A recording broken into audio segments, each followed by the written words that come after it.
이어서 오늘 대표님과 함께 나눠볼 이슈로 바로 넘어가 보도록 하겠습니다.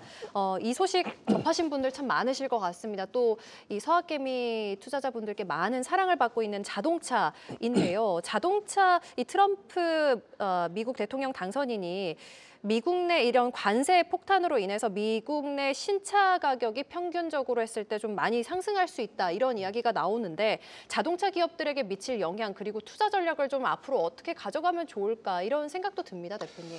일단 뭐 지금까지 말한 관세 그 퍼센티지에 따르면은 이제 미국 내에 있는 완성차들이 평균 가격이 한 420만 원 정도가 올라갈 수 있다는 그런 통계 결과가 나왔습니다. 분석 결과가 나왔습니다. 뭐 아무래도 그것 때문에 미국의 완성차 업체들이 어제 좀 안 좋은 모습을 보였고 오늘 우리나라 낮에 장중에도 현대기아차가 좀 밀린 모습을 좀 보였거든요. 아무래도 전반적인 자동차주들이 다 영향을 받고 있는 것 같은데 현재 캐나다와 미국에서 수입하는 자동차 부품이 약 한 970억 달러 정도 된다고 합니다. 완성차는 한 400만 대 규모라고 하는데 여기서 25% 관세 부과는 진짜 파괴적이다라는 표현이 맞을 정도로 좀 데미지가 있을 거라 판단되고 있는데요.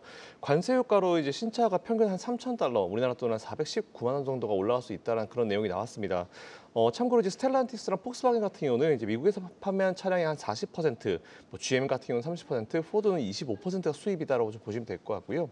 트럭 같은 경우는 이제 GM과 스텔란티스는 55%를 이제 캐나다와 멕시코에서 수입을 하기 때문에 조금 영향을 받을 수 있을 가능성도 좀 있다라고 좀 체크해 보시면 좋을 것 같습니다. 그리고 전체 산업에서 이제 자동차 산업에서 멕시코에서 미국으로 수출하는 물량은 26%, 그리고 이제 캐나다에서 미국으로 수출하는 물량이 한 12% 정도 차지하고 있다고 하는데 이게 절대로 적은 수치가 아니기 때문에 좀 직접적인 영향이 좀 충분히 나올 수 있다라는 그런 부분인데 일단 근데 사실 저는 이제 지금 트럼프 이제 아직 정권 이기가 되지 않은 상황에서 좀 많이 좀 세게 지르고 있는 느낌이 좀 강합니다. 지난 1기를 좀 봤을 때 실제 이제 관세 인상하겠다고 이제 처음에 엄포는 엄청 많이 났어요. 근데 이제 관세라는 게 사실은 바로 이제 영향을 줄 수 있는 거기 때문에 관세를 올릴 수 있다라는 엄포를 놓은 다음에 이제 시간을 주는 거죠. 자, 이제 난 이거 할 건데 너희들은 나한테 무슨 카드 꺼낼 건데라는 이제 어떤 시간을 주면서 상대방 측에서 이제 충분히 자기가 만족할 만한 어떤 결과를 내놓으면은 관세를 부과하지 않았던 케이스가 꽤나 많습니다. 그래서 저는 오히려 이번에도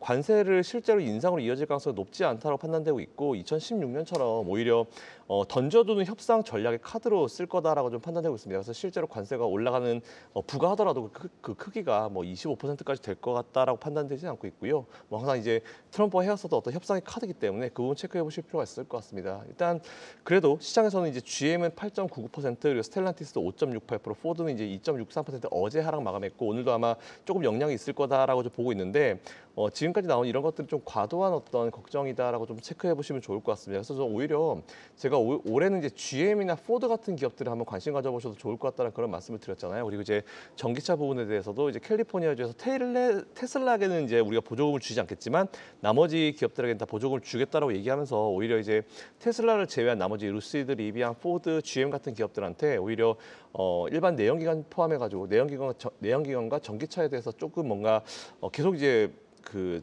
스스로 주정부 내에 어떤 예산 가지고 이제 지원금을 줄 수 있는 그런 상황이기 때문에 오히려 이런 상황이 좀 나쁘다라고 저는 판단되고 있지는 않습니다. 그래서 일단 자동차 기업은 제가 항상 말씀드린 대로 일단 눌림을 이용해서 매수를 해보신 전략이 맞는 것 같고요. 어쨌든 지금은 제일 중요한 거는 금리 인하입니다. 근데 금리 인하기는 보통 일반적으로 이제 부동산이나 아니면 자동차에 대한 수요가 이제 단기적으로 증가하기 때문에 전반적으로 이제 자동차 시장에 대해서는 큰 걱정을 하실 필요가 없을 것 같은데 일단 관세에 대한 얘기를 던졌기 때문에 단기적인 눌림이 나왔을 거라 보고 있고 그리고 이미 수익이 어느 정도 진행되는 그런 어떤 이제 투자자들이 뭐 차익 실현 매물을 좀 내놓는 부분도 좀 분명히 있기 때문에 일단 이 소식 가지고 너무 크게 마음 쓰실 필요가 없을 것 같다는 그런 말씀드리고요. 그리고 결과적으로 이제 트럼프가 이것도 사실 대부분의 이제 이 멕시코에 있는 지역 공장에 있는 그 기업들이 다들 보면 다 미국계 기업이에요. 그렇기 때문에 이거 사실 자기 발등 찍는 겁니다. 그래서 제가 봤을 때 이게 트럼프가 절대로 이런 행동을 하지 않을 거라 보고 있어가지고 이거는 어쨌든 협상 카드다. 이 정도로 체크하시면 좋을 것 같습니다. 네, 잘 들었습니다. 어제 크게 하락 마감했었던 언급해주신 세 기업들입니다. 현재 같은 경우에는 좀 매수세가 유입되고 있는 것 같은데요. 스텔란티스는 0.63% 정도 소폭 상승하고 있고 제너럴 모터스 상승세가 오늘 좋습니다. 거의 2% 가까이 오릅니다. 포드 같은 경우에는 반면 0.66% 오르고 있다는 점 참고해 주시기 바랍니다. 지금까지 LNS홀딩스 김선영 대표와 함께했습니다. 대표님 고맙습니다. 감사합니다.